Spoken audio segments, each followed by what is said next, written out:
gas renovable es el gas que podemos obtener a partir de la descomposición de los residuos orgánicos. Es un gas con 0 emisiones de CO2 y además perfectamente intercambiable con el gas natural que ahora mismo se está vinculando por las redes de distribución y de transporte.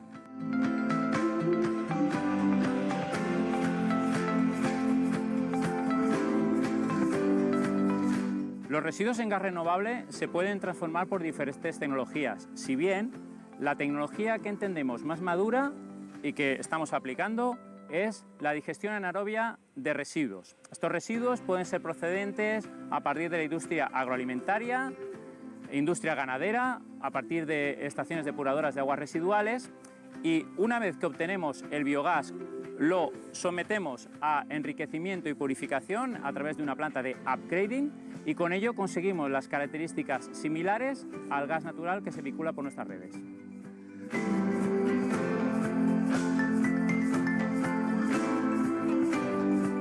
El objetivo del proyecto que hemos realizado es aprovechar energéticamente este biogás y contribuir a una mejora medioambiental del depósito controlado.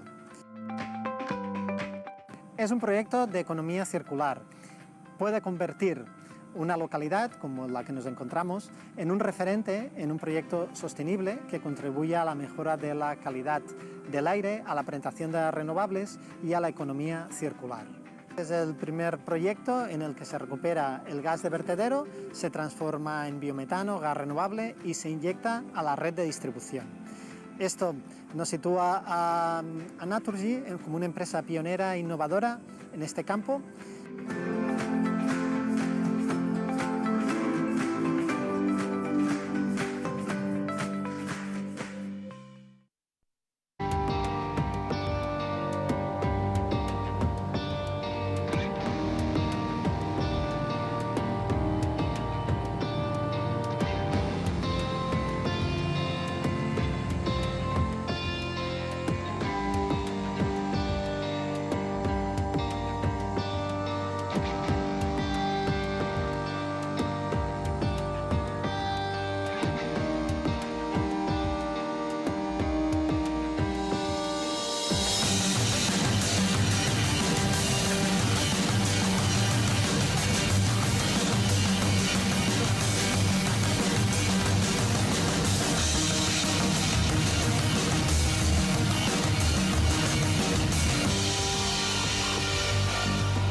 Va a empezar esta segunda parte José Antonio Lacal, que es un ingeniero industrial de la Universidad Politécnica de Madrid, tiene un máster MBA en Administración y Dirección de Empresas y ha sido responsable del Departamento de Energías Renovables de AGECAM, Agencia de Gestión de Energía de Castilla-La Mancha. También ha sido director gerente de JAGENER, Agencia de Gestión Energética de la provincia de Jaén. Es actualmente profesor asociado en el Departamento de Organización de Empresas de la Universidad de Jaén y es socio fundador de la empresa Bioliza, que es una spin-off de la Universidad de Jaén, que es especializada en el campo de la bioenergía, concretamente en el campo de la gasificación. No obstante, hoy nos va a explicar una experiencia de fomento de la bioenergía en la República Dominicana, el caso del proyecto Bioelectricidad Industrial. Bueno, en primer lugar, agradecer a Borja y a CITES la oportunidad que me dan de participar en este evento compartiendo mi experiencia o la de Bioliza, en este caso con todos ustedes. Primero, cuando él me propuso participar, mi especialidad está, es decir, yo llevo trabajando prácticamente toda mi vida profesional en el tema del sector oleícola, es decir, soy, digamos, un experto en residuos del olivar, porque la zona de la que vengo, no sé si conocen el sur de España, en concreto Andalucía, pues es una región en la que hay 1.500.000 hectáreas de olivar concentradas solamente en 3 provincias. En la provincia en la que yo vivo, en Jaén, hay 650.000 hectáreas de olivar, en la misma provincia. Entonces, pueden imaginarse la cantidad de residuos y subproductos que se generan. Entonces, vengo trabajando en ese ámbito y sobre todo en la gasificación. Me hubiera gustado invitar al profesor anterior a visitar una planta de gasificación aquí en España con residuos del olivar y que esperemos que esté operativa el mes que viene de 1 megavatio de potencia eléctrica, ¿no? Pero me pareció oportuno, dado que comparto experiencia con muchos colegas y amigos de Sudamérica, esta experiencia que acabo de terminar, que es el proyecto Bioelectricidad Industrial, donde la ONUDI me contrató como experto para asesorar al Gobierno de la República Dominicana para tratar de regularizar, de armonizar, de poner un poco de orden normativo en el mundo de la biomasa. Porque el mundo de la biomasa, como todos saben perfectamente, es un mundo con muchas aristas, con muchas posibilidades, con muchos matices, que no tiene nada que ver una finca energética con un residuo agroforestal, ni con un residuo como estamos viendo para producir biogás, que tiene un montón de tecnologías, que tiene un montón de implicaciones, ¿no? Entonces, me parecía más oportuno y él atendió mi petición y pudimos cambiar la presentación para contarle esta experiencia de este proyecto tan reciente que se podía replicar en cualquier otro. Sí. A ver, vale. Bueno, este es un poco el índice de la presentación, la introducción y los antecedentes. El proyecto Bioelectricidad Industrial, creo que el nombre no fue acertado porque no era bioelectricidad. Yo hubiera puesto bioenergía porque al final hemos terminado apoyando una planta de gasificación de biomasa para usos térmicos. Pero bueno, la idea con la que el proyecto nació fue otra, que era alimentar de energía renovable a las zonas francas del país, porque eran zonas deficitarias desde un punto de vista energético y con unos costes elevadísimos, con lo cual no eran competitivos las empresas que allí se ubicaban, ¿no? Les voy a resumir algunas actividades que se realizaron. Sí me gustaría compartir con ustedes más toda la parte de lecciones aprendidas y terminaré con unas conclusiones. Bueno, me presento, ya lo ha hecho Borja, pero bueno, Bioliza es una spin-off de la Universidad de Jaén, constituida en 2014. Se basa en mi tesis doctoral. Yo hice la tesis doctoral ya tarde, es decir, la hice en 2013, porque mi vocación ha sido la docencia que me gustaba, que la empecé en 2005 como profesor asociado, pero he trabajado en la calle, ¿no? Entonces, mi tesis doctoral fue sobre una planta de gasificación de biomasa. Digamos que en mi vida hay 2 palabras que me persiguen, que son biomasa y gasificación, como verán a lo largo de la presentación. Alguna más, todas relacionadas con la bioenergía. Entonces, montamos la spin-off y ya estamos terminando nuestro primer proyecto industrial de 1 megavatio eléctrico en un municipio de la provincia de Jaén para una industria oleícola que se llama Aceite Guadalentín y que el viernes tendré la oportunidad de presentarlo en el Congreso de Bioenergía, ¿no? Bien, hecha esta presentación para conocernos, el proyecto Bioelectricidad. Aparece el logotipo, aparece el mapa de la República Dominicana. No sé si hay alguien aquí de República Dominicana. No hay, ¿no? La verdad que es un gusto trabajar allí, la gente es súper amable, la colaboración de todos los ministerios, la implicación de la gente, vamos, extraordinario. Bueno, el proyecto se denominó en su origen estimulando la competitividad industrial mediante la generación de energía eléctrica a partir de biomasa. Eso sí es un nombre extraordinariamente... Bueno, yo quitaría eléctrico porque siempre me voy a lo térmico. Yo soy también un fan de la eficiencia energética. Entonces, la electricidad puede que no sea tan eficiente generarla, o sí, depende. Pero, sin embargo, siempre hay que generar energía térmica. Siempre. No se genera primero energía eléctrica. Entonces, eso es un tema, pero bueno, no estamos para debatir eso. Y ahí tienen la página web del proyecto bioelectricidad.org y el logotipo. Vamos a ver el objetivo, las contrapartes, los fondos y el periodo en el que se implementó este proyecto. El objetivo era promover la producción de energía descentralizada, cosa que me parece bien, con biomasa, perfecto.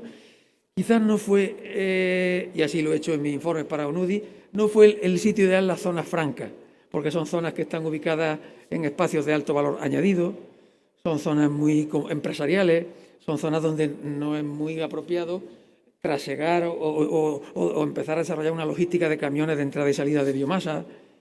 Pero bueno, quitando ese matiz, que luego efectivamente me dio la razón con el paso del tiempo, con el objetivo de reducir emisiones de gases de efecto invernadero y contribuir a la competitividad. Fijaros que dos objetivos tan ambiciosos, tan potentes y tan de moda actualmente, ¿no?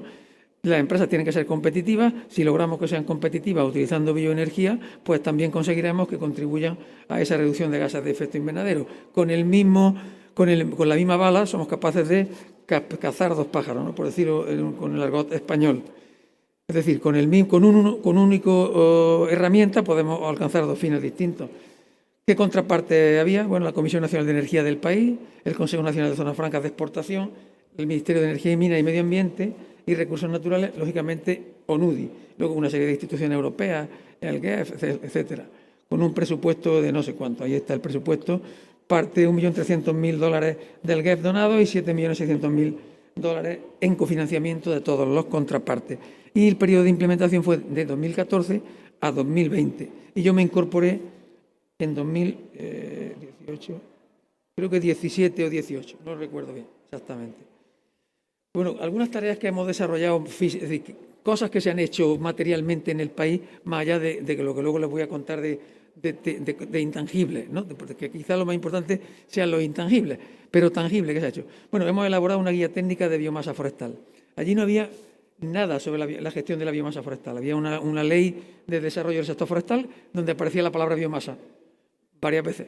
Entonces, sí, la ley decía que había que elaborar un reglamento específico sobre aprovechamiento de biomasa, pero no se había elaborado ese reglamento. También lo hicimos, que es el documento que aparece. Y fíjense que pongo fotos de fincas energéticas, de Acacia Magnum, porque es lo que más desarrollo tiene en el país. Tiene su ventaja y tiene su inconveniente. La ventaja, lógicamente, un cultivo. Perdónenme, yo soy ingeniero industrial, no tengo mucha idea de cuestiones agronómicas, viendo aquí quién hay, pero es un cultivo que se desarrolla muy bien allí, que crece muy rápido, que tiene pocos insumos, que está perfectamente arraigado. Pero claro, es un único cultivo. Yo creo que no se puede apoyar una política para bioenergía en un país basada en un único cultivo. Igual pasa en mi tierra, que tampoco podemos basar la economía en el cultivo del olivar, porque eso es un riesgo enorme. Si algo tiene de bueno la biomasa es que te permite diversificar. Bueno, hicimos el reglamento, está pendiente de aprobación, hicimos la guía técnica, que era una herramienta que permitía a todos los agentes del sector, empresas, centros de investigación, universidades, unificar criterios, porque es que no había criterio unificado. Es más, ni la palabra biomasa estaba clara. Yo introduje el concepto de biomasa residual. Cuando yo digo el concepto de biomasa residual me miran mal todo el mundo. Digo, vamos a ver, la biomasa primaria, nosotros lo que vamos a aprovechar es la biomasa residual. ¿Y cuál es la biomasa residual? La que ya procede de un proceso previo, primario, que no es nuestro fin. Nuestro fin es valorizar algo, darle valor añadido a algo que no tiene otro uso mejor. Si ya la madera va destinada a fabricación de muebles, yo me ocupo de los residuos. Si se plantan fincas energéticas, sí, pero ordenadas, ¿no? Bueno, así una serie de conceptos que introdujimos, un glosario de términos enorme. Luego se creó una red de biomasa, que es muy importante. Eso fue una de las cosas más importantes. Y esa foto es de la única planta de biomasa que hay en el país, que está en San Pedro de Macorís, que es una planta de 30 megavatios, hibridada con diésel, por el tema de la zafra, que ustedes llaman zafra, o cosecha. Yo cuando me enteré que zafra era cosecha, ya había llevado 2 años allí en el país. Es decir, pero está hibridada con diésel y asociada a un ingenio. Está el ingenio y la planta de biomasa de bagazo de caña. Y en tiempo de no zafra, de diésel. Hay también una regulación sobre hibridación. Bueno, lo que decía de la creación de la red de biomasa, ha conseguido aglutinar a todas las empresas de la República Dominicana de distintos ámbitos en torno a la biomasa. Productores, transportistas, ingeniería, consultores, fabricantes de calderas, instaladores, tecnólogos, con lo cual, extraordinario objetivo también cumplido. A fruto de ello se ha elaborado una regulación sobre hibridación, porque la ley en República Dominicana, por debajo de 1.5 megavatios, no decía nada. ¿Qué pasa si se quiere hacer una pequeña planta de gasificación?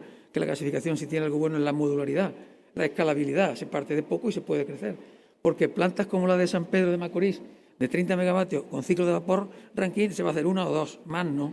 Y toda la biomasa no puede ir destinada hacia plantas de ciclo de vapor, porque esas plantas necesitan gran cantidad de consumo, unas 7.000 toneladas 8 por megavatio, muchos recursos financieros, un despliegue logístico Pues se pueden imaginar, para 29 megavatios basta multiplicar por 7.000 para saber las toneladas aproximadas que eso consume. Entonces, es un modelo distinto, hay que apoyarlo, pero hay que apoyar también otro. Entonces, hicimos una regulación sobre hibridación y también otra para pequeños productores. Es decir, cuándo se puede hibridar biomasa con otras tecnologías y cuándo se puede regular la biomasa para pequeños productores, de manera que tengan 1,5 megavatios, 1,5 megavatios y quieran subir a 2,5, porque existía una ley de energía renovable anterior que apoyaba, financiaba y sustentaba, digamos, todo lo que era la energía renovable. Y finalmente, esa es la foto de la planta de gasificación, vamos, mía, la que nosotros estamos montando. Decidimos apoyar, nos costó mucho convencer a los socios, porque algunos se oponían porque no obedecía a los objetivos iniciales del proyecto, pero al final yo defendí que se apoyara una planta de gasificación en una agroindustria, que además consumía distintos tipos de biomasa, que era un modelo súper interesante, porque generaba energía térmica, no eléctrica, para alimentar una caldera de vapor, que consumía gas, con lo cual desplazábamos el gas, metíamos el vapor con el gas de la biomasa y automáticamente estábamos bajando el coste y reduciendo emisiones. Y producir gas es realmente sencillo. Es más complicado producir energía eléctrica con motores, porque tienes que limpiar el gas, etcétera, etcétera, ¿no? Bueno, eso como ejemplo de algunas tareas desarrolladas. Insisto, el objetivo de hacer esta presentación es por si les sirve a alguien de ejemplo para implementarlo, desarrollarlo en su país. No sé, probablemente con un UDI o con el apoyo del gobierno, con quien sea, pero es un modelo que ha conseguido desarrollar la biomasa en el país. Es decir, que se empiece a ejecutar proyectos basados en biomasa. ¿Qué conclusiones sacaría yo o he sacado yo de ese proyecto? La primera acabo de decirla. Es un ejemplo a seguir en otros países de la zona, porque el tema de la biomasa está muy deslavazado. La regulación que hay, cuando yo hice un benchmarking sobre regulación de biomasa de todos los países del entorno, prácticamente me volví loco. Que imposible era unificar criterios, imposible era comparar. Y lo primero que hay que hacer con la biomasa es regularla. Nos guste o no, tenemos que regularla porque es un recurso natural, tiene muchas implicaciones medioambientales, industriales, de fiscalidad, etcétera, etcétera. Entonces, tenemos que regularlo porque puede haber muchos intereses creados en torno a un mal desarrollo de la biomasa, ¿no? Otro objetivo, se consiguió integrar empresas multisectoriales de todos los ámbitos. Es decir, una ingeniería con un transportista, con un suplidor de biomasa, con un fabricante de peles, con un fabricante de molinos para hacer peles, con un, etcétera, ¿no? Con un propietario de fincas energéticas. Bueno, ello nos ha llevado a participar por ejemplo, en esa maestría, que es la maestría de la Pucamaima, que es una de las mejores universidades del país, donde se imparte un módulo de biomasa, que además lo hago yo, y, lógicamente, siempre se habla del proyecto, con lo cual ha trascendido ya al alumnado, al profesorado, etcétera, aparte de webinar, etcétera. El tema importante de unificación de criterios normativos también lo hemos conseguido, al menos para biomasa forestal, ¿eh? Cuando hablo de biomasa forestal digo biomasa procedente de residuo forestal, tratamiento silvícola, huerta de pie maderable, eliminación de desastres naturales y fincas energéticas. Siempre biomasa residual. Se han hecho mucho, como ellos llaman, socialización, talleres de socialización, en los que se ha tratado de difundir las buenas prácticas en esta materia, porque todos sabéis, igual que yo, que el aprovechamiento de la biomasa conlleva generación de empleo, desarrollo rural, diversificación productiva, creación de actividades industriales en zonas probablemente bastante con un nivel económico y social bajo, así que puede contribuir a un desarrollo armónico de la sociedad. Y luego otro tema importante, el desarrollo de pilotos. Igual que se ha fomentado esta planta de gasificación, se podían fomentar otras, de biogás, de producción de biochar, pero modelos pequeños, a partir de los cuales la empresa o la industria fuera capaz de replicarlo en cualquier otro campo. Pero gracias a esto sí se pueden implementar modelos que reviertan, por ejemplo, el tema de la gasificación, que no funciona, que es mala. Es cierto que hay muchísimas experiencias fallidas y la gasificación, y la sufro en mis carnes, o lo sufro, tiene muy mala prensa, muy mala. Entonces, bueno, vamos a apoyar entre todos la realización de buenas prácticas que se puedan difundir.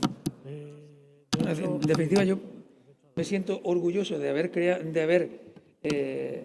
colaborado con este proyecto, porque no tenía yo ninguna esperanza en el mismo cuando lo retomé, porque había habido varias consultorías En fin, estaba bastante desorientado, había cambiado varias veces el líder de UNUDI, el consultor también local, había sido sometido a muchos, pero si lo enfocas bien, con un planteamiento desde el principio, creo que se pueden lograr muchas cosas y países en Sudamérica con un potencial de biomasa como ustedes tienen tan enorme y la posibilidad de desarrollo industrial y empresarial, la creación de riqueza es tan enorme en cualquier ámbito, la generación de biocombustibles, sólidos, líquidos, gaseosos, la del desarrollo de tecnologías, la producción de biocombustibles sólidos del tipo que sea, la innovación, etcétera. Con lo cual yo simplemente quería compartir con todos ustedes esta tarde este interesante proyecto que, como digo, acabó en 2020, el 31 de diciembre, y que ha servido a República Dominicana para, por lo menos, que las autoridades, que las empresas y que el país en general se empiece a preocupar de un recurso tan importante como tiene, que es la biomasa, ¿no?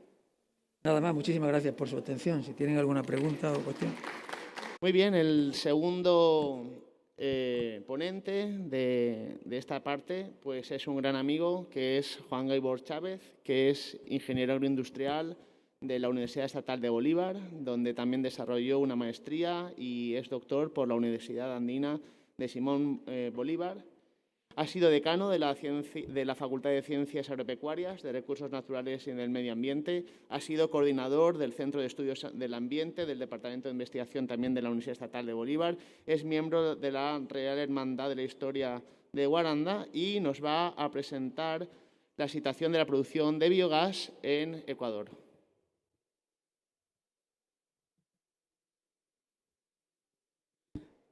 Muchísimas gracias, Borja. Queridos y queridas compañeras de la red, es un placer para mí estar aquí dándome la oportunidad de presentar más bien el estado de la producción de biogás en forma científica y tecnológica en el Ecuador. A diferencia de presentaciones como hemos escuchado de Brasil, del doctor, igual de Uruguay, todavía la producción de biogás en el Ecuador es ínfima. No hay una producción real, una producción que se pueda considerar industrial.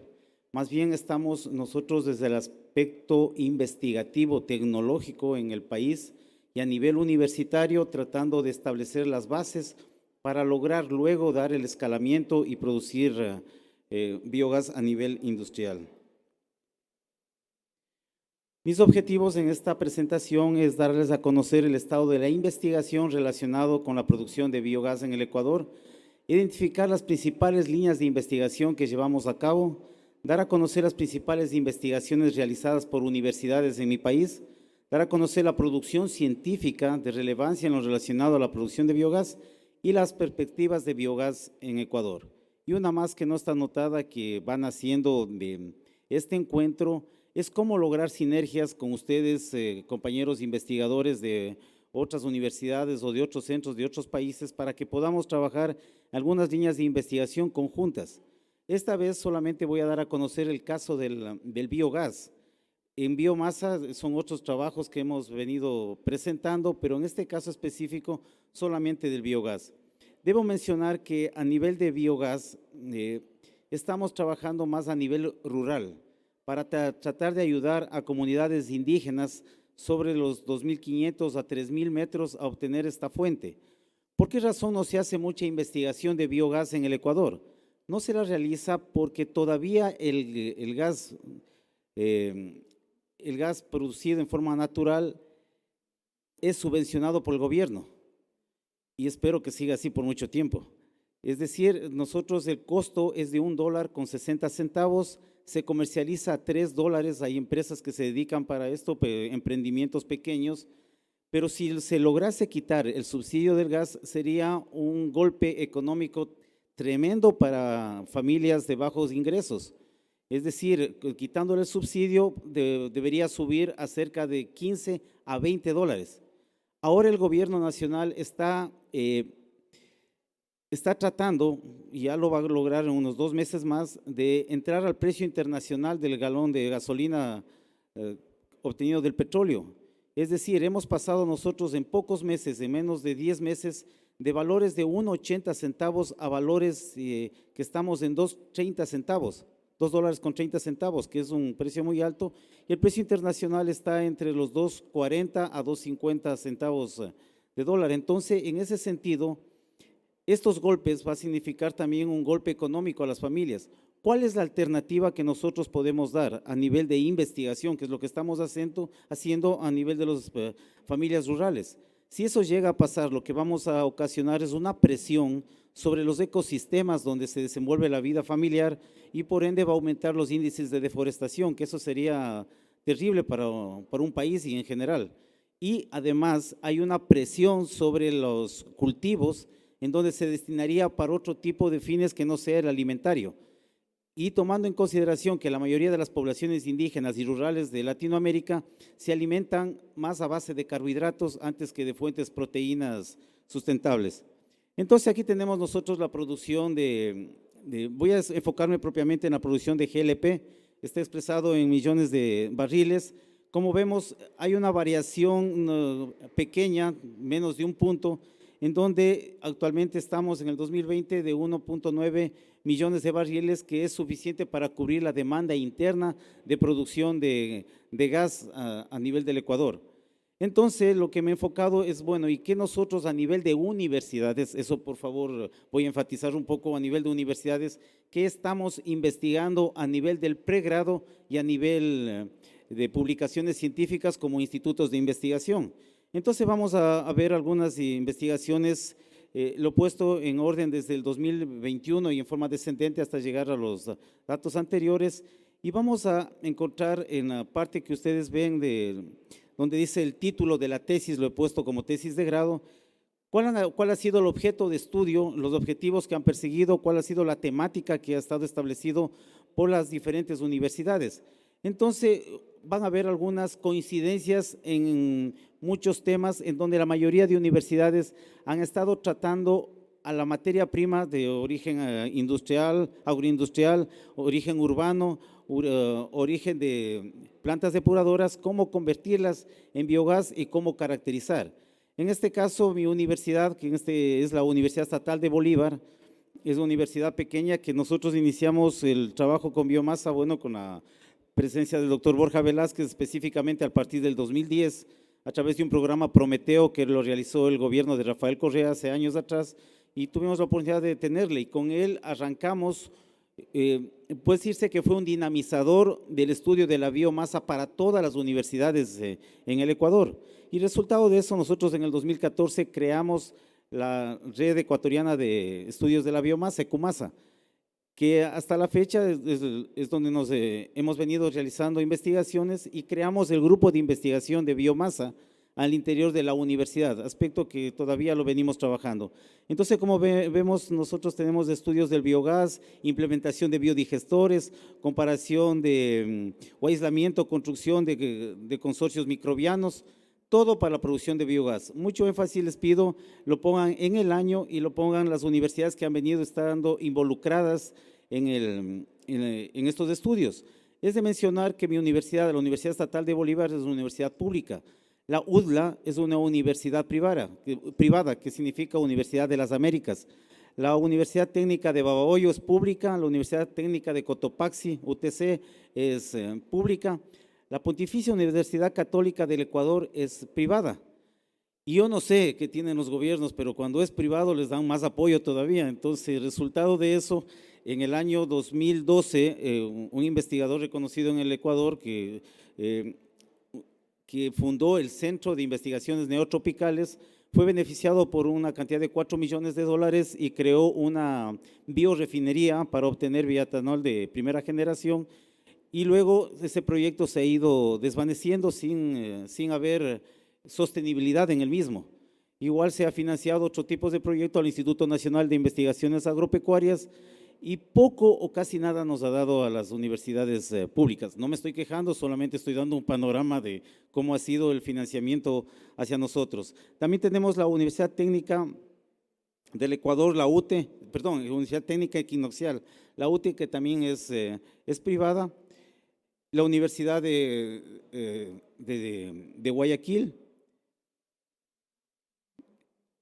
Y luego de haberles mencionado sobre las siglas, estos se van a repetir, son los años donde se han ido realizando las investigaciones de pregrado. Les pido mucha atención en esto porque son ramas que podemos en lo futuro con ustedes irlos compartiendo o haciendo investigaciones o profundizando en los mismos. Y ahí está la localización también en donde se encuentran. Y luego de todo esto, que son 31 investigaciones que se han realizado desde el año 2010 hasta la fecha que he recopilado la información, vemos que la universidad que más investigaciones ha realizado acerca del tema somos nosotros, la Universidad Estatal de Bolívar, acerca de la producción de biogás, por ende el tratamiento de la biomasa residual, seguida por la Escuela Superior Politécnica del Litoral, que es una universidad pública grande, una de las mejores del Ecuador, seguido por la Universidad de Cuenca, que también ha tenido bastante presencia en el desarrollo bioenergético, la Universidad de Guayaquil, y aquí falta una universidad que no he encontrado mucha información, mejor dicho está aquí, perdón, es la Universidad San Francisco de Quito, una de la universidad privada con mayor potencial económico del Ecuador. Esta universidad está abordando con fuerza los estudios de biomasa, trabaja mucho con universidades de Alemania y universidades de Estados Unidos, se logra cofinanciar proyectos de investigación orientados a la producción de biomasa y producción de biogás. Y está bien, y hasta la fecha tienen un desarrollo bastante interesante en la producción de estudios de pregado en relación a la biomasa. Y aquí vemos cómo ha venido desarrollándose los estudios en lo relacionado a la producción de biogás, y vemos que en el año 2019 fue uno de los años que más se realizó tesis de investigación. En el 2020, por obvias razones de la pandemia, no se lo realizó, y en el 2021 recién se está nuevamente comenzando. Y ahora, ¿cuáles son las producciones científicas en biogás relacionado con esta temática?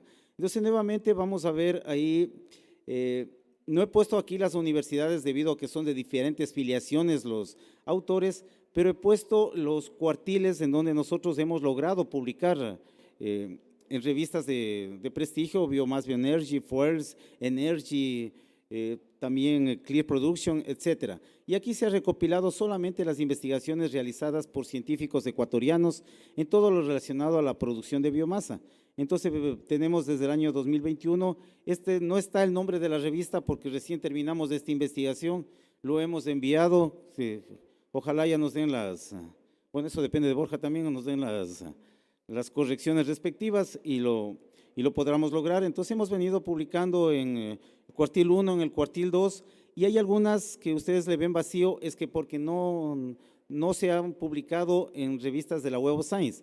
Me dirán correctamente, si no está en la Web of Science no tiene importancia, que parcialmente estoy de acuerdo, pero ha sido una producción de una universidad que también es digno de tomar en cuenta. Puede estar a un bajo nivel, pero ha habido el interés de estudiar este objeto que es la producción de biogás. Y también hemos establecido los volúmenes, el factor de impacto. Entonces, el total de investigaciones, y ahí están los títulos y los doy donde hemos logrado publicar en el Ecuador, el total de investigaciones ha sido de 33 publicaciones científicas, de las cuales nuevamente vemos que en el año 2018-2020 se ha logrado la mayor cantidad de publicaciones, es decir, que está tomando fuerza el estudio de la producción de biogás en el Ecuador. Y dentro de ello, también es de resaltar que nuestra universidad, la Universidad Estatal de Bolívar, también lleva un cierto liderazgo en las publicaciones. No lo he puesto porque hay otras universidades que también están entrando con fuerza, y eso está bien, mientras más hayamos está mucho mejor. ¿Qué es la parte negativa que hay que evitarlo cuando ustedes también trabajen en sus grupos de investigación? Es que a veces no nos encontramos momentos adecuados de relación entre las instituciones para desarrollar habilidades y producir mejores investigaciones que vayan en beneficio de un cierto grupo social o de cierto objeto de estudio. Entonces, las universidades públicas les interesa muchísimo mantener el estatus a través de publicaciones científicas y para ello traen investigadores internacionales. Perdón, las universidades privadas. En cambio, las públicas, para nosotros traer un investigador de fuera y hacer investigación es bastante duro, es bastante fuerte. Y ventajosamente tenemos el patrocinio de la Politécnica de Valencia en ese sentido y hemos logrado tener presencia a nivel internacional. ¿Qué temáticas son las que más se han estudiado? Entonces, se han estudiado el tipo de sustrato, el tipo de cosustrato que se utiliza, el inóculo utilizado. Muy importante en los estudios de producción de biogás, la relación carbono-nitrógeno, la cantidad de biogás obtenido, la cantidad de metano que se logra obtener, el porcentaje de metano en el biogás y la referencia. Como vimos en presentaciones anteriores, la producción de biogás en Europa y en Estados Unidos, incluso veo en Brasil, está bastante madura, está hecha. Entonces nosotros hemos buscado nichos en donde vamos a caracterizar materias primas que no se utilizan. Entonces, materias primas diferentes. Les pongo como ejemplo el estudio en mi provincia, en mi sector, hemos estudiado los estiércoles de llama, los estiércoles de cuy, que conocemos ahí, los estiércoles de cerdo del sector. Entonces, buscamos materias primas no conocidas para caracterizarle y estudiarles y poder tener presencia científica a nivel de publicaciones. Entonces, repito, ¿no? Los grupos de investigación que ustedes ven ahí, en este caso la Universidad Autónoma del Estado de México, que son instituciones que han hecho investigaciones con la Universidad, en este caso Técnica de Ambato, que tienen relaciones y eso está muy bien para nuestro país. Se ha trabajado con universidades de Perú, con universidades de Brasil, con universidades de Estados Unidos, con universidades de España, con universidades de Bélgica. Algo interesante es, en este caso, es la Universidad Estatal de Bolívar de nosotros, porque hemos venido trabajando ya durante varios años con la Universidad Politécnica de Valencia y hemos logrado obtener resultados satisfactorios.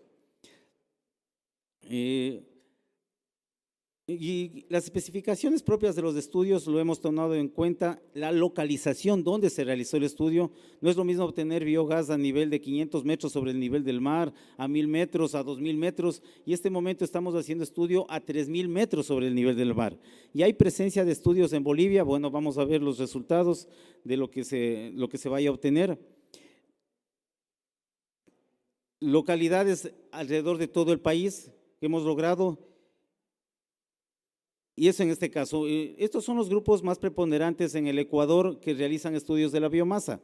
Tenemos la red de Cumasa, a la cual pertenecemos, el grupo de investigación de la biomasa, la Universidad Estatal de Bolívar, la red Biolag, esta es muy interesante, que también está liderando en Ecuador un profesor español, Martín Herrero, con el grupo IQIAM, como lo ven ahí, que dice Biomass Resources.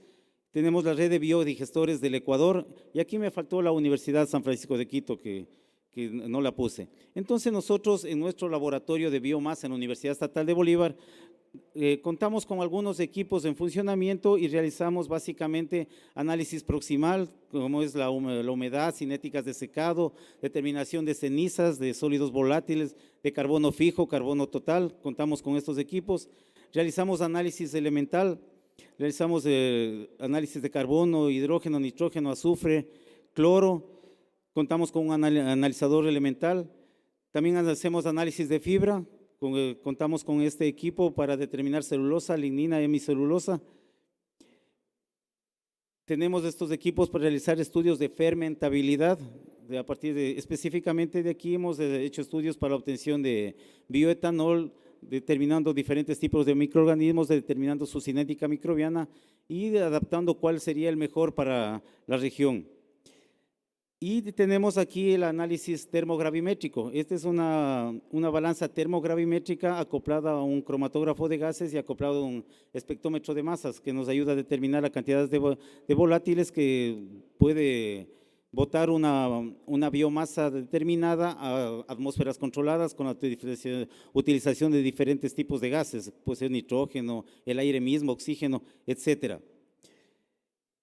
Contamos con el molino para la trituración de la muestra, contamos con un FTIR o un espectroscopio de luz infrarroja con transformada de Fourier para determinar los grupos funcionales con los que se trabaja. Contamos también en el laboratorio, se complementa con un espectrofotómetro de emisión atómica, con un espectrofotómetro de absorción atómica. Y tenemos también un equipo para realizar la determinación del poder calorífico de la biomasa. Entonces, en este caso es de la marca PAR. ¿Por qué muestro esto? Porque es necesario que ustedes sepan también cuál es la potencialidad que nosotros tenemos como laboratorio, en donde ustedes pueden encontrar algún tipo de posibilidad, si les interesa, espero que sí, para poder trabajar en forma conjunta en proyectos, ya sea en comparación y algo muy importante, en validación de protocolos de investigación o protocolos de laboratorio mismo que a veces no se lo tiene. Y esa es la presentación que quería mostrarles. Les agradezco por esta oportunidad. Enhorabuena por la investigación y le felicito. Y entiendo que es determinante que la propia universidad sea la que traccione el conocimiento del biogás en el país. Ha mencionado usted las diferentes pruebas o ensayos que se están haciendo a diferente altura. Esto es algo que siempre me ha llamado la atención porque, bueno, por nuestra trayectoria hemos tenido potenciales proyectos en altura, pero en zonas, bueno, no en Sudamérica. Y es algo que siempre me he preguntado, es decir, ¿cómo puede influir la presión atmosférica o la altura, en este caso, en los ensayos de biogás? No sé si tiene alguna conclusión sobre eso. Todo va a depender del tipo de microorganismo que vayamos a utilizar. A diferentes alturas hemos visto que se desarrollan diferentes microorganismos y lo que uno está tratando es que sean lo más autóctono del lugar posible. Caso contrario, no va a funcionar bien a diferentes alturas ni a diferentes presiones. Entonces, a medida que va subiendo la altitud, se va perdiendo la temperatura. Y a medida que cambia la temperatura, también el metabolismo del microorganismo se va frenando.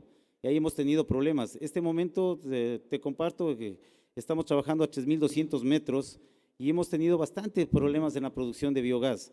Y estamos comparando con estudios realizados en Bolivia, porque Bolivia en la parte de La Paz están a 4.000 metros y se han obtenido biogás a esa altura. Entonces, estamos tratando de compensar a través de un sistema natural no sería de calefacción, sino de subir la temperatura, como es la utilización como te digo, de techos de vidrio, para que se incremente la temperatura. Y en verano sí hemos obtenido un producto promisorio, pero en invierno ha sido muy difícil. Y no sé lo que vamos a ver, todavía está en esta investigación, los resultados están por darse, pero eso es lo que te podría decir. No sé, Borja, si puedes ampliarle ahí. Bueno, aparte de que la temperatura influye de forma determinante en el proceso de fermentación anaerobia, hay un factor muy importante, una ley que la gente se olvida, que es la ley de Henry, en la cual la presión va a depender de la cantidad de material disuelto, la fracción molar disuelta en el fluido. Entonces, el incremento de la temperatura, como ha comentado bien, con cubiertas de distintos materiales, el calentamiento hace que la parte que se diluye dentro del líquido salga, se vacíe y es un proceso que nosotros estamos en fase de entender y de modelizar, comprender cómo influye la presión, cómo influye la temperatura y la combinación de ambas para no solo estudiar cómo afecta al desarrollo fisiológico de los microorganismos que intervienen en cada uno de los procesos de la fermentación, sino también cómo extraer al máximo la cantidad de metano disuelto que se pierde por dilución en el fluido a través del digestato. Esa es una línea de investigación que desde el punto de vista teórico y científico pues nos está resultando muy interesante. Primero quiero felicitarlo por la presentación y la aclaración de Borja. Justamente mi pregunta también era por la temperatura. En mi país, Perú, hemos tenido más fracasos que éxitos en esto de biodigestores a esos niveles ecológicos por temas de temperatura y por temas sociales. Yo quería ver cómo están enfrentando el tema social o a qué nivel de escala están pensando ustedes desarrollar estos proyectos de biodigestores. A nivel de Ecuador ya hay algunas iniciativas privadas en donde tratan los purines de diferentes animales en granjas grandes, especialmente en criaderos de cerdos, de ganado bovino, etcétera. Pero a nivel de las comunidades rurales no hay estudios y no hay experiencias. Entonces nosotros estamos implementando digestores biotubulares pequeños, a pequeña escala, para que una familia de 4 o 5 personas tenga un gas que pueda utilizar en cocción de los alimentos, en calentamiento de agua. Hasta ahora nos ha dado resultado. Entonces, a nivel rural es interesante en mi país porque la gente está compartiendo con nosotros. Es una experiencia muy agradable, pero la gente quiere ver el resultado. Entonces, cuando ya vio la llama, ya vio que se calentó el agua, dijo, funciona esto, ¿qué nos trae? Eso fue una primera parte. La segunda es convencerle en la utilización de los diferentes tipos de sustratos. Entonces hay un trabajo comunitario muy interesante en donde se están preocupando familias de recoger purines de cerdo, purines de llama, de gallina, mezclarlo con diferentes tipos de ecosustratos. Ahí vamos a tener la paja, restos de paja, restos de amaranto, restos de quinoa que se está trabajando. ¿Cómo manejan la proporción carbono-nitrógeno la gente? ¿Cómo sabe cuál es el nivel de fermentación? Ahí la gente no, ahí entramos nosotros. Ahí a través del analizador elemental, ahí sabemos la proporción y vamos haciendo la mezcla correspondiente para determinar, alcanzar la proporción carbono-nitrógeno. Ok, muchas gracias. Vamos a continuar con el tercer ponente de la tarde, de esta segunda parte, que es Ignacio de los Godos, que es profesor de Valladolid. Él participa en un proyecto Life Smart Agromobility, también pertenece a la red CITED Biometrans y nos va a presentar un trabajo que es el procesamiento de los desechos de ganado para la producción de biometano para el uso de vehículos agrícolas y biofertilizantes. Vale, gracias por la presentación. Mi nombre es Ignacio de Godos, soy profesor en la Universidad de Valladolid y no he podido asistir presencialmente, me hubiera gustado mucho. Les voy a presentar un proyecto que se llama Life Smart Agromobility. La ponencia la hemos titulado Procesamiento de desechos de ganado para la producción de biometano con uso en vehículos agrícolas y biofertilizantes. Antes de empezar, pues nada, agradecer a la red RITMUS, Red Iberoamericana de Movilidad Urbana y Transporte Sostenible, del programa CITED, pues por la invitación para esta ponencia y en especial agradecer al profesor Luis Manuel Navas por la invitación y por todas las facilidades. Y también aprovecho para agradecer al personal técnico que facilita la conexión telemática. Este es un proyecto demostrativo, es un proyecto que tiene por objetivo hacer un prototipo que demuestra que con los desechos del ganado porcino se puede producir biometano, usarlo en vehículos y además en vehículos agrícolas y además hacer biofertilizantes. Formamos un consorcio pidió este proyecto en el año 2019. El proyecto se pidió en esa convocatoria de la Comisión Europea, del programa LIFE, dentro de lo que es el subprograma Acciones por el Clima, acciones destinadas a minimizar la cantidad de gases de efecto invernadero que se emiten a la atmósfera. El consorcio está formado por dos universidades, la Universidad de Valladolid, la Universidad Politécnica de Madrid, que coordina todas las actividades, varias empresas como Everis, que se dedica a la ingeniería, una cooperativa dedicada al ganado y a los piensos, que es Copiso, dos asociaciones, Gasnam y NGVA, y tenemos también a un ente público que es el EREN, el Ente Regional de la Energía de Castilla y León. Este proyecto, pues como está en la línea de producir biogás y utilizando uno de los residuos o uno de los recursos más abundantes en España, aunque se está volviendo cada vez más abundante, que son los purines de cerdo. Que lo llamamos residuo, pero también lo podemos llamar recurso si contemplamos que es una materia que tiene una gran cantidad de materia orgánica biodegradable y transformable a biogás. Por poner un poco en contexto qué está pasando con los purines de cerdo, pues en España el sector porcino está viviendo una época dorada. En los últimos 10 años pues ha aumentado la cantidad de cerdos, de granjas dedicadas a la cría de cerdo. Es un poco lo que se refleja en esta gráfica extraída de uno de los estudios del Ministerio de Agricultura, en las que la línea azul pues indica el censo porcino en España, ¿no? Vemos que es el único país de la Unión Europea que aumenta anualmente la cantidad de granjas y la cantidad de animales que hay. Se estima que más o menos cada año está, en los últimos 10 años, entre un 3 y un 7% de crecimiento anual. Eso significa que, bueno, pues que es un sector que está viviendo una buena época, que es un sector que está creciendo, pero también significa que hay una gran cantidad de residuos a gestionar y que la gestión tiene que ser lo más eficaz posible.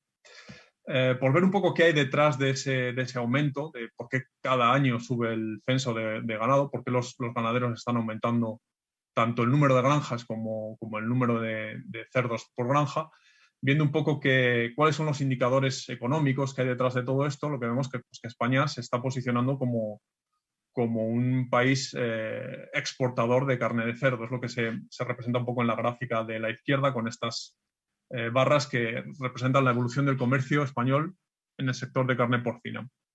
Bueno, lo que vemos que, en especial, año tras año, en los últimos 4 años, las exportaciones extracomunitarias, es decir, las que salen de la Unión Europea, han aumentado. Esto hace que aumenten globalmente en 4 años hasta un 42% lo que es la exportación de carne de cerdo. Esto pues es coyuntural, sabemos que esto bueno, pues se debe a cosas que han ocurrido en Asia, más concretamente cosas que han ocurrido en China, que China se ha vuelto un país importador de carne de cerdo por los problemas sanitarios que han tenido con la enfermedad de la peste porcina africana, ¿no?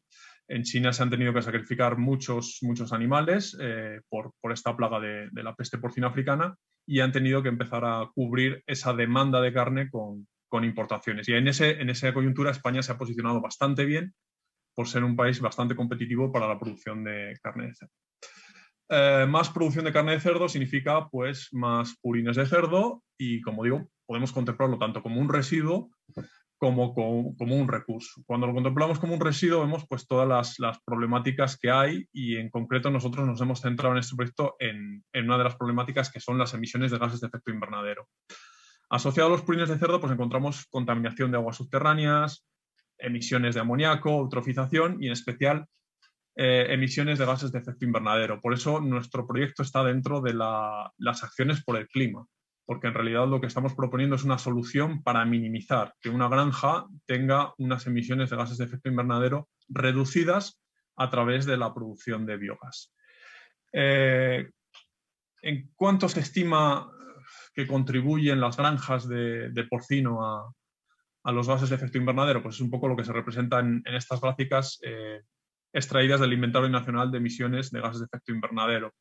Afortunadamente, pues un poco por las iniciativas del Panel Intergubernamental de Cambio Climático, casi todos los países están haciendo esfuerzos en contabilizar cuáles son sus emisiones y cuáles son las fuentes de emisiones. Y sabemos pues, que en España la agricultura contribuye aproximadamente en un 10%, que es lo que se ve en la gráfica circular de la izquierda en el quesito de color verde.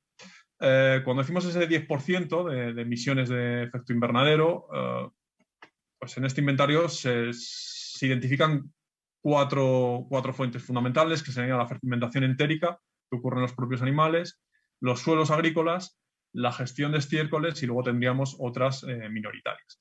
Es en la gestión de estiércoles donde nos centramos y es donde podemos hacer algo. Sabemos que las balsas de almacenamiento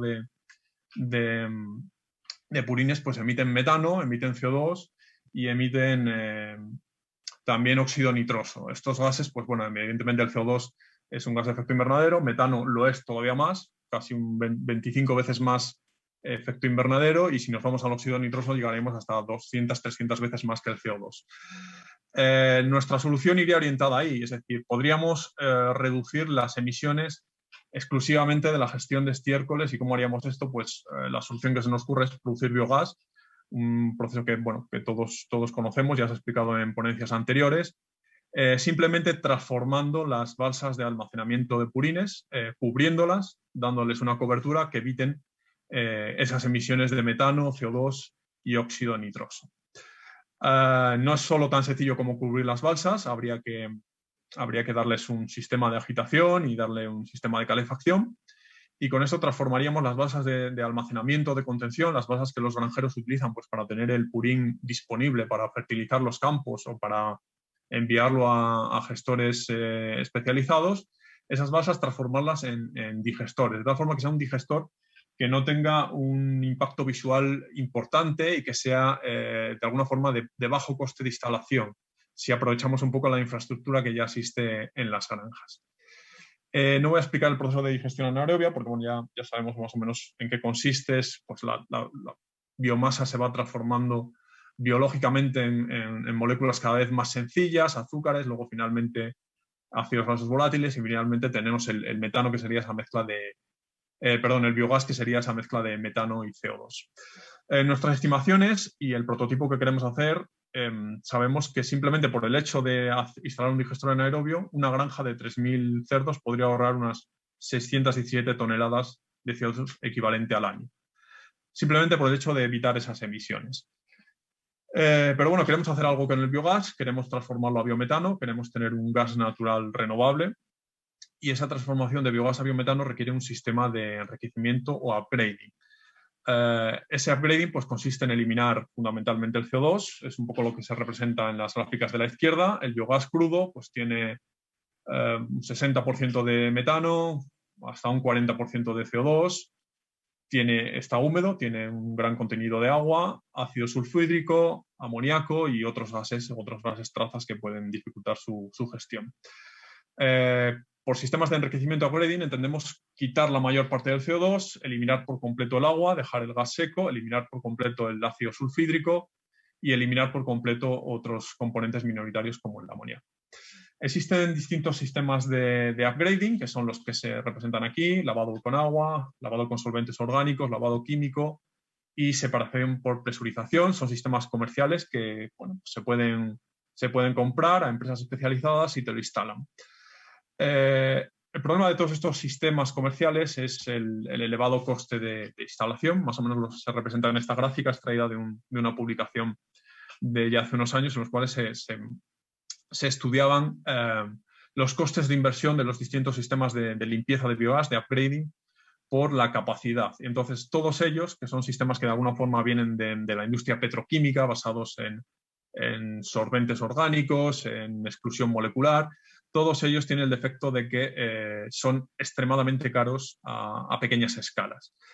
Los sistemas de upgrading de biogás están diseñados para grandes depuradoras, para plantas de tratamiento de residuos sólidos urbanos de gran tamaño, y en una granja promedio de porcino, pues sería extremadamente caro instalar uno de estos sistemas. O por lo menos los que se comercializan salen bastante caros. En esta línea de investigación, pues la Universidad de Valladolid ya lleva bastantes años trabajando y ha diseñado un sistema particular, un sistema basado en un proceso biológico. Es lo que llamamos upgrading biológico, que resulta mucho más económico y mucho más barato porque al ser un proceso biológico, de alguna forma está catalizado por organismos y no implica el coste adicional de reactivos o electricidad. Lo que consiste, y ya digo que el grupo de investigación de la Universidad de Valladolid lleva unos 10 años trabajando en este sistema, es en tener un cultivo de microalgas, que es esta balsa que se ve aquí, una balsa somera en la que crecen microalgas, no especies particulares de microalgas, sino cualquier microalga que se desarrolle en el ambiente natural.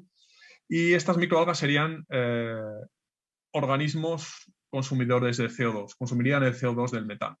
A esta balsa de microalgas se acopla una columna de burbujeo, que es este equipo que se ve aquí, y aprovechando la distinta solubilidad que tienen CO2 y metano, se pondrían en contacto, por una parte, el biogás procedente del digestor y, por otra parte, el medio de cultivo procedente de la balsa de microalgas. Como resultado, lo que se obtiene en la parte superior es biometano de alta calidad. Un poco para explicar cuál es el proceso, lo que ocurre en esa columna, entre esa columna y la laguna de microalgas, es esto: el CO2 se disuelve, el metano no, las microalgas producen oxígeno y hay otro proceso añadido, que es que el H2S también se disuelve y junto con ese oxígeno es consumido y produce sulfato. Como consecuencia, en la parte superior de la columna se recoge un gas que es biometano de alta calidad, que sería gas natural renovable.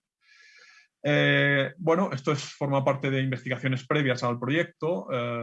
En la Universidad de Valladolid pues, se han puesto en marcha varios pilotos y un poco lo que se ve es la calidad que se puede conseguir.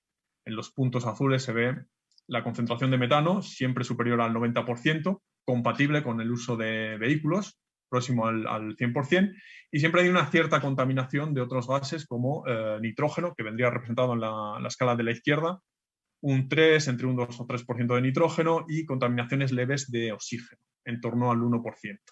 El H2S prácticamente es inexistente. Bueno, esto es compatible con el uso del biometano en vehículos. Lo único que tendríamos que hacer es comprimirlo para poder usarlo en los vehículos de CNG. Este proyecto, el Life Agromobility, ahora mismo está en obras, se está haciendo la construcción de la planta, pero bueno, tenemos bastante experiencia. Estas son imágenes de un proyecto similar, el Urbiofin, que está en una planta de residuos sólidos urbanos que utiliza la misma tecnología.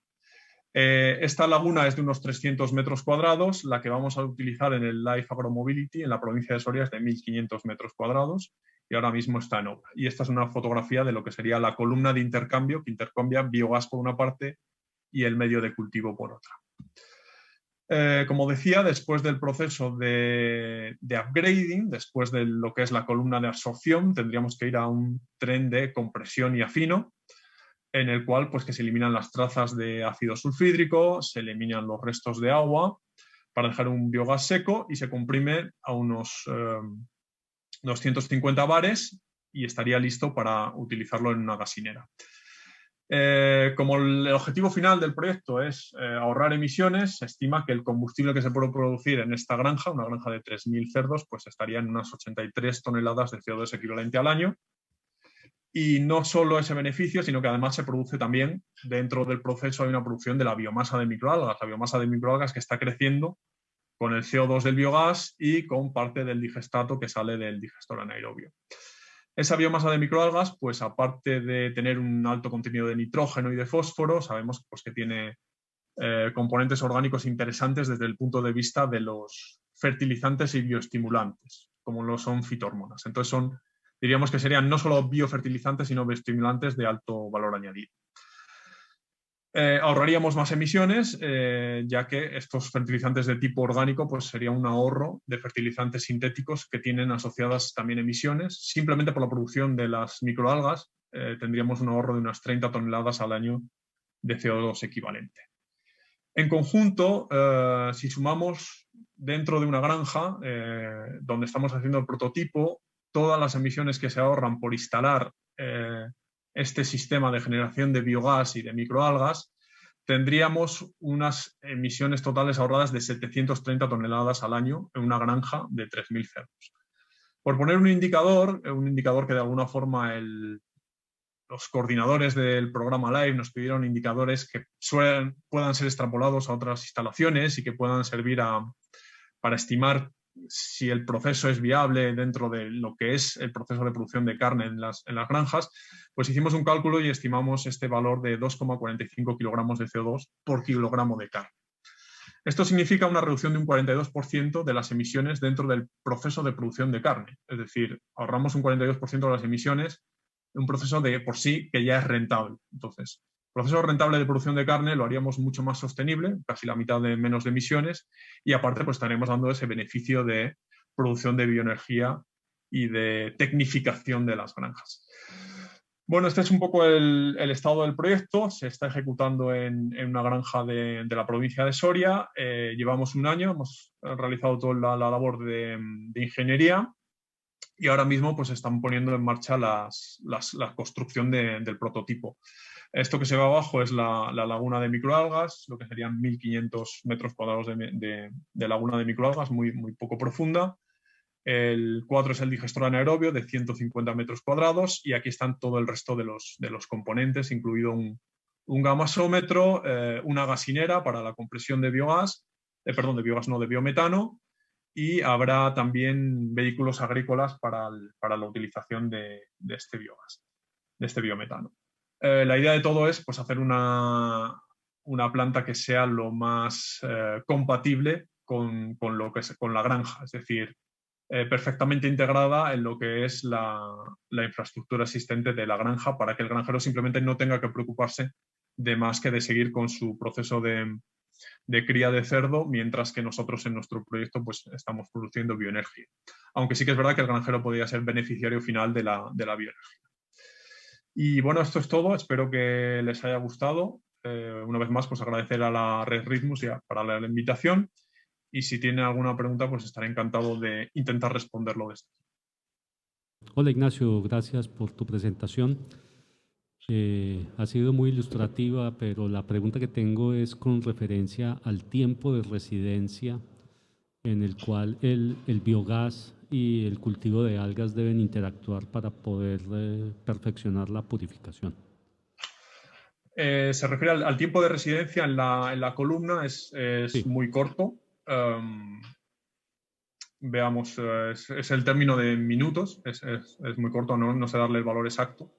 El parámetro clave en realidad no es el tiempo hidráulico, ni el tiempo hidráulico de residencia, ni el tiempo hidráulico, ni el tiempo de residencia del gas. La clave es los ratios de gas y líquido. El proceso como decía, se ha estudiado ya durante varios estudios, varias tesis doctorales, y más o menos para conseguir esto, que es lo que les mostraba en esta gráfica, que es más o menos lo que, no sé si lo están viendo ahora, un 95% de metano, lo que se necesita es ajustar los ratios de líquido-gas en torno al 1. Un metro cúbico de gas correspondiente a un metro cúbico de líquido. Y los tiempos de residencia son realmente cortos, son una cuestión de varios minutos, no llega a las horas.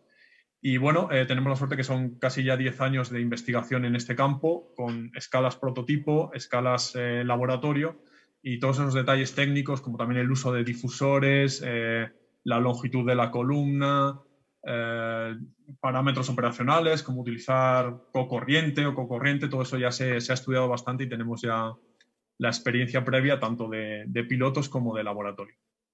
Hola Ignacio, te habla María Elena de México. Mi pregunta es, ¿qué características deben tener las granjas para poder aplicar toda esta tecnología que nos has mostrado? ¿Cuántos animales? Si hay otro tipo de... Pensando en que fuera, por ejemplo, escalable en otros lugares. Sí, bien. Nosotros el prototipo lo estamos haciendo en lo que se llama una granja de cebo, es decir, una granja en la que los cerditos llegan con varios meses y engordan hasta que tienen unos 100 kilos, que son las granjas pues, como las más abundantes. Hay otro tipo de granjas, otro tipo de explotaciones de ganado, que son las de madres, en las cuales se crían los cerditos. Son las granjas de cebo las más adecuadas porque la concentración de materia orgánica en los purines es más elevada. En las granjas de madres, pues la concentración de materia orgánica es muy baja, 1 o 2%, y los digestores anaerobios son poco rentables. Entonces, las granjas de cebo son las que son más abundantes, son las que tenemos más, por lo menos con el modelo productivo que tenemos aquí en España y en Castilla y León, son las más abundantes y son en las cuales es más fácil. Y son granjas que suelen estar desde 1.000 hasta 4.000 cabezas de ganado. Igual algunas son incluso un poco más grandes. En ese rango, entre 1.000, 2.000, 3.000 cabezas de ganado, el proyecto, este tipo de instalaciones son interesantes. Evidentemente, cuanto más grande, pues todo sale un poco mejor porque el error de escala se minimiza. Pero bueno, sería ese modelo, unos cuantos miles de cabezas de ganado y particularmente las de cebo, las de cría. No las de, perdón, las de engorde, no las de cría. Ok, muchas gracias. Procedemos al último ponente de hoy, que es el profesor José Ignacio Huertas, que es profesor titular del Departamento de Ingeniería Mecánica, investigador titular del Grupo de Investigación de Energía y Cambio Climático del Tecnológico de Monterrey, México. Pertenece al Sistema Nacional de Investigadores del CONACYT, nivel 2, en México, y es investigador senior en Colombia en Colciencias, miembro de la Academia Mexicana de Ciencias, ha publicado 3 libros, capítulos de libros, un número significativo de artículos en revistas indexadas, con más de 90 proyectos de investigación en muchos países, tanto de Latinoamérica como de Europa. La presentación que nos va a hacer es el efecto de usar las mezclas de etanol y gasolina en el desempeño mecánico y energético y ambiental de vehículos. Bueno, pues muchas gracias por su participación. Bueno, pues voy a comentarles, este trabajo surgió a partir de 2 preguntas que ocurrieron en tiempos muy distintos. La primera pregunta era más relacionada con qué pasa cuando yo uso etanol, mezclas de etanol, gasolina en los vehículos. Y resulta que hay dos posibilidades. Una posibilidad es casi que todo es etanol. Y en ese caso yo tengo que modificar un poquito el motor. Hay unas partes que se me destruyen, hay unos componentes plásticos que el etanol destruye, pero estamos asumiendo que se adapta el motor a la operación con etanol. Pero esa no es el interesante. El interesante es cuando yo lo mezclo en proporciones tales que no le hago nada al motor, es decir, proporciones menores al 20%, menores al 10%, pero no toco el motor, simplemente empiezo, en lugar de operar con gasolina, simplemente empiezo a echarle gasolina con 10% o 20%. Y entonces hay preguntas que se quedan ahí, es decir, cuál es el efecto en consumo de combustible, es ese uno muy importante. El otro que sigue es qué le pasa a la potencia, qué le pasa al torque. Básicamente esas son. ¿Sí? Debo resaltar aquí lo que ustedes están leyendo, es que uno quisiera echarle etanol a la gasolina por varias razones. La primera, digamos que si yo soy fabricante, le quisiera hacer eso para poderle aumentar el octanaje. Entonces ahí en la gráfica ustedes ven que si yo le echo, voy echándole un porcentaje, pues ahí en la gráfica ven que si uno le echa etanol a la gasolina aumenta su octanaje y si logra eso, pues puede lograr tener mayores eficiencias en el motor, si pudiera aumentarle la relación de compresión. Esa es una. La otra cosa que surge, ¿qué problemas hay? Creo que esto es bien importante, usted lo está leyendo ahí.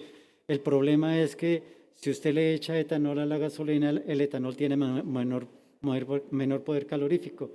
Y si usted tiene menor poder calorífico, necesariamente debería tener menor potencia. Sin embargo, y esto es lo que la gente poco considera, es que el etanol tiene una menor relación aire-combustible y entonces me permite inyectar más combustible y entonces gano potencia. Eso es como dos efectos contraponiéndose. La otra cosa que aparece es que la volatilidad del etanol no es que sea más alta, pero cuando usted se la echa a la gasolina, la mezcla que se obtiene tiene una volatilidad más alta. Y es ahí donde viene la siguiente pregunta. A ver, ¿dónde estaba mi pregunta? La siguiente pregunta es, si yo tengo mayor volatilidad, entonces lo que sucede es que voy a generar compuestos volátiles en la atmósfera y me va a contribuir a formar ozono. ¿Es conveniente echarle etanol a la gasolina en lugares donde mi prioridad o mi contaminante más importante es ozono, como Ciudad de México? A propósito de eso, pues aquí Borja me hizo el favor de presentarme. Yo trabajo para el Tecnológico Monterrey en Monterrey. México está muy alto, 2.400 metros sobre el nivel del mar, nosotros estamos mucho más bajito, pero la temperatura en Monterrey es mucho más alta. Entonces los gobiernos lo que hacen es seleccionar el octanaje acorde con la temperatura media y evitar que haya excesos en la volatilidad del combustible. Entonces esas son las dos preguntas que detonaron, que les voy a contestar a ustedes aquí en esta presentación. De aquí en adelante prometo ir más rápido. Entonces, lo que hay que hacer es evaluar analítica y experimentalmente si echándole etanol a la gasolina, cómo me afecta el desempeño mecánico, energético y ambiental, y en especial aquellos precursores de ozono. Y también la otra pregunta que no la pusimos ahí es, ¿no será que el motor, dado que piensa que es gasolina, está leyendo mal la relación aire-combustible e inyecta en proporciones inadecuadas? Esa es una pregunta que quedó. Entonces, ¿cómo lo hicimos? En realidad este es un esquema general. Allá arriba pueden ver que lo primero que hacemos es estudiar el motor. Entonces tenemos un motor, ahorita les cuento cómo lo hacemos, y le ponemos unas variables de entrada y nos concentramos en evaluar el lambda, el SFC es Specific Fuel Consumption, ese tau es como torque, luego el siguiente es potencia y eso que parece un 8 es índice de emisión, Emission Index. ¿Listo? Entonces esto es motor. Del lado derecho de ustedes es un modelo de motor, es un modelo propio y ahorita les voy a comentar sobre él. La otra cosa que hacemos es experimental, que es la parte de abajo, es tomamos vehículos típicos de una región, en este caso es Colombia, y los ponemos a rodar con mezclas de diferentes, de E10, E20, y vamos mirando cómo se desempeña a lo largo de 100.000 kilómetros, más o menos es lo que se probó. ¿Listo? Entonces, modelo teórico, motor y luego vehículo. Lo que voy a hacer a continuación es contarles sobre el modelo y solo la parte clave. Las personas que trabajan en motores dicen, pues ahí yo estoy viendo un ciclo termodinámico que inicialmente le podría decir es un ciclo diésel o un ciclo Otto, y pues eso es normal, eso es como bien conocido. Sin embargo, para poder medir emisiones, estimar emisiones, todo el problema está en cómo yo modelo la combustión. Entonces, a esta audiencia les digo, modelo facilito, pero lo único que le hacemos es modelar el proceso de combustión. Y eso hace una gran diferencia en lo que les voy a mostrar. Entonces, lo que dice ahí abajo es cómo modelo el proceso de combustión. Y como se darán cuenta, pues los que saben de combustión, pues es lo tradicional. No hay nada en especial, simplemente combino un ciclo termodinámico con un modelo de combustión, que también es termodinámico. Hay un detallito nomás, que es cuando vaya a estudiar ozono, tomo en cuenta un resultado que proviene de cinética química, pero yo no voy a modelar cinética química, simplemente voy a decir, yo no soy capaz de calcular bien las emisiones de NOx, no las puedo calcular bien, pero si yo las puedo calcular de tal forma que sean proporcionales a la realidad, eso es suficiente para mí. Y entonces lo que hacemos es calcular las emisiones de NOx a temperatura de llama, a la máxima temperatura dentro del motor. Y ya vuelvo, les digo, estoy sobreestimando las emisiones, pero ya voy a hacer que ya sé a priori que las diferencias con la vida real se van a mantener en una forma proporcional. Eso es todo. Entonces, así lo hicimos y ahí estoy comparando con diferentes modelos y ahorita les cuento los resultados. Ahora viene la etapa del motor. Entonces cogimos dos motores, había uno eso fue en Colombia, el motor 1 que se ve ahí. Ese motor se probó en Pereira, por aquí vi un colombiano. Muy bien. El otro motor estaba allá en Toluca, yo dije Monterrey, pero en este caso estábamos en Toluca, que queda muy cerquita de Ciudad de México, y ahí probamos ese otro motor y lo probamos con diferentes mezclas de gasolina, etanol. Aquí están los vehículos. Entonces, cuando se escogieron los vehículos, algo así como que dijeron, en Colombia, en este caso, como que estos vehículos son muy populares, entonces trabajemos sobre ellos. Y alguien dijo, pero cuidado, todavía hay una flota importante de vehículos carburados. Dije, está bien, probemos carburados. Y así se hizo. Y debo resaltar que este pedacito, pues obviamente lo hizo la otra parte del equipo. Yo no tuve la oportunidad de estar viajando por Colombia disfrutando Colombia haciendo eso. Ahí están las especificaciones de los vehículos. Del lado derecho de ustedes está como el montaje en el laboratorio de Colombia cuando ya es no solo el motor, sino también el vehículo en laboratorio.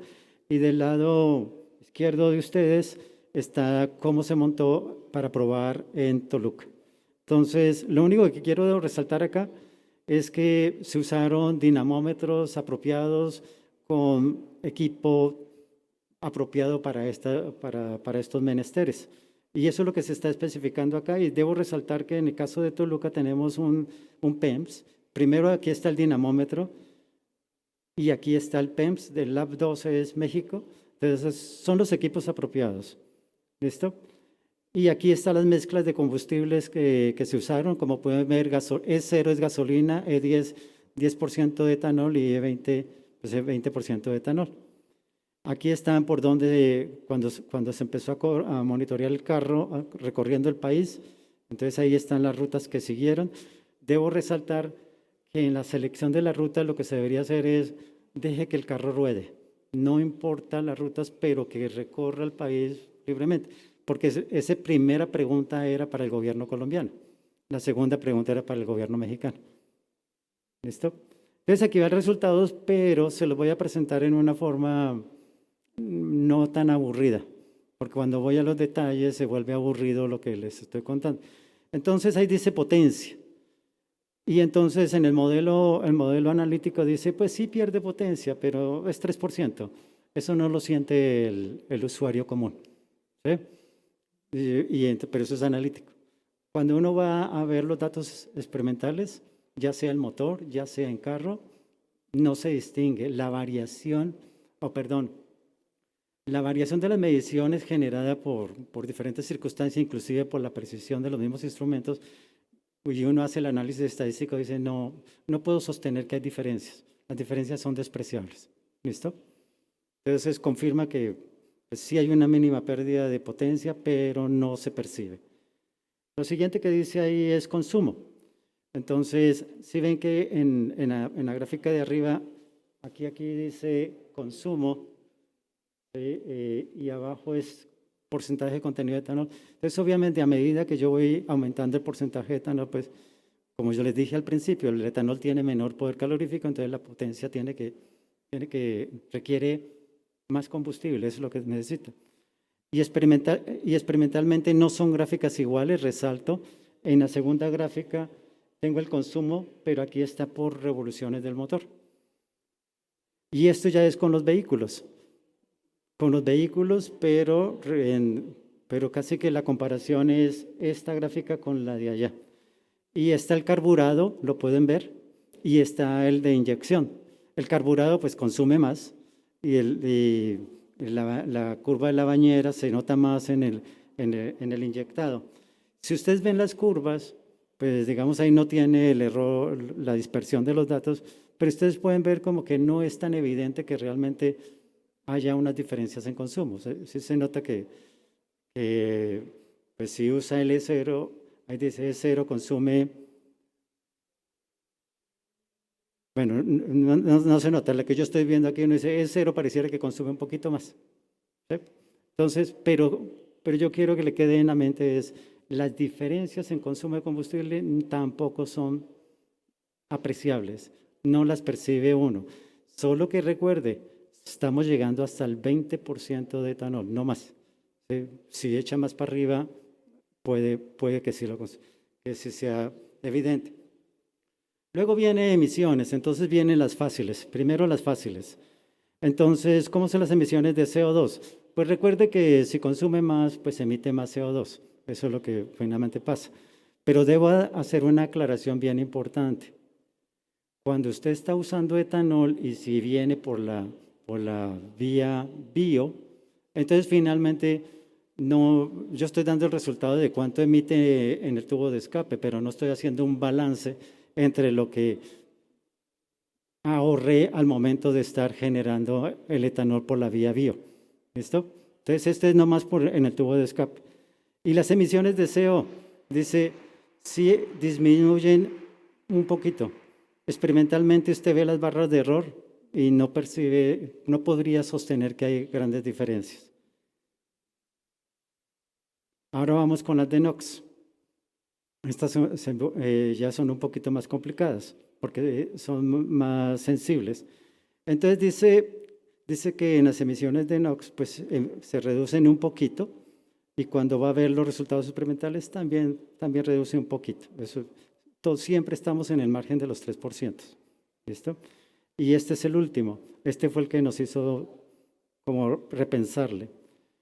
Fíjense que cuando estamos viendo las emisiones de todos los compuestos orgánicos volátiles, lo que hicimos finalmente hacer es esta gráfica, la de allá, donde nos tocó usar una escala logarítmica y aquí está las relaciones aire-combustible, pero si ustedes pueden ver, pues metano pues sí está muy alto, es 1, el índice de emisión, 1 gramo por kilovatio hora, pero por allá abajo están las acetonas y es 1 por 10 a la menos 40.